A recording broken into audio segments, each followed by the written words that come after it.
it's very important to understand what's happening globally in order to find the local solutions. In particular, when we try to look at some aspects, some emission, imagine the ozone layer and so on, we need really a global observation system. And it's also important to go in through international cooperation aspects. So we have to try to speak with our international partners, in particular those that have capacities, either in satellite observation, but also those that have in situ capacities, because again, I repeat, it's a mixing of in situ and satellite observations that are needed.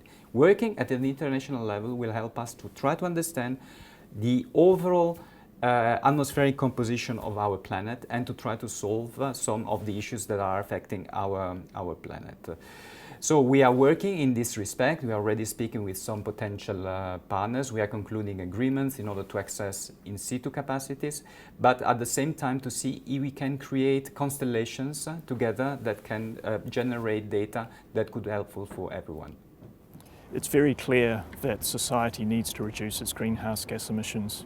We've seen the recent report from the Intergovernmental Panel on Climate Change stresses the need and the difficulties associated with reaching a 1.5 degree future. In Europe, we have a lot of coordinated action taken at the European Union level to make sure that we contribute our fair share to reducing global greenhouse gases. This includes actions such as the emissions trading system, which particularly targets emissions of greenhouse gases from large industrial facilities. There has been a step change in data recently in terms of monitoring climate change impacts. This has been delivered by the Copernicus-related services. We've seen this particularly in areas such as impacts of sea level rise, ice cover, and also land use change. We think the Copernicus services in the future will have an increasingly important role to play in monitoring the impacts of indirect greenhouse gas emissions from land use and land use change.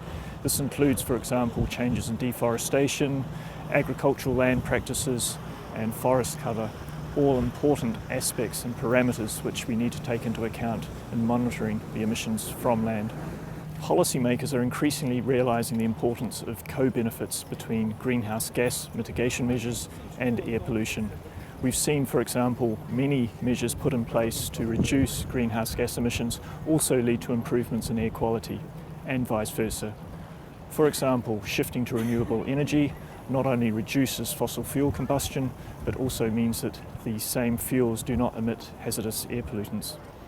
Satellite measurements are very suitable to monitor the impact of policies implemented by the general political decisions, like if you would have one or the other protocol banning a specific substance, we should be able to see immediately, and we do actually, how this banning has an influence on the pollution levels or even on this individual substance. If there would be a policy on, and there have been many, on reducing the NO2 and NO from car exhausts, then we will see in the long run how this policy actually changes the smog levels and the NO2 levels and also actually the ozone levels.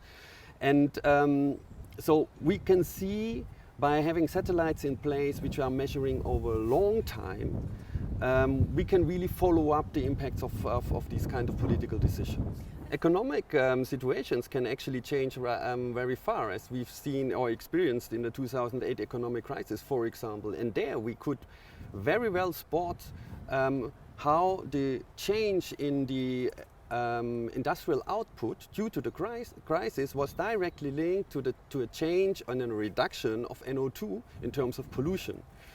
This is not only interesting because you can see this type of correlation, but this tells also the politicians that actually if you would reduce your output at that amount, then you would directly reduce your emissions by that amount. Tell me how the satellite data fed into the COP21 process.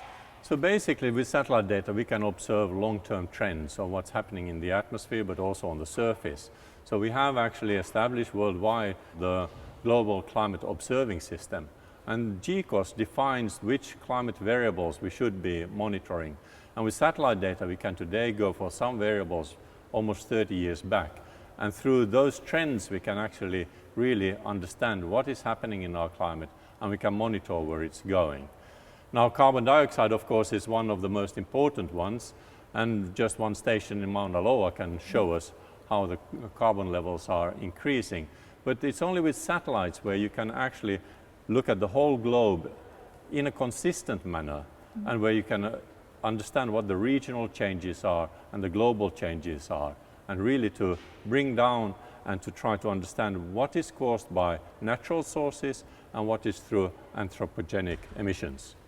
And so in the future, satellite data like this is going to be important for monitoring, because a policymaker, when they go back to their, they go to the conference, they have a lot of debate, a decision is made, then they have to go back to their home country and justify that decision. How is satellite data going to be an important part of helping keep policies in place? So in Europe we are working quite hard now today on establishing a monitoring and verification system for carbon.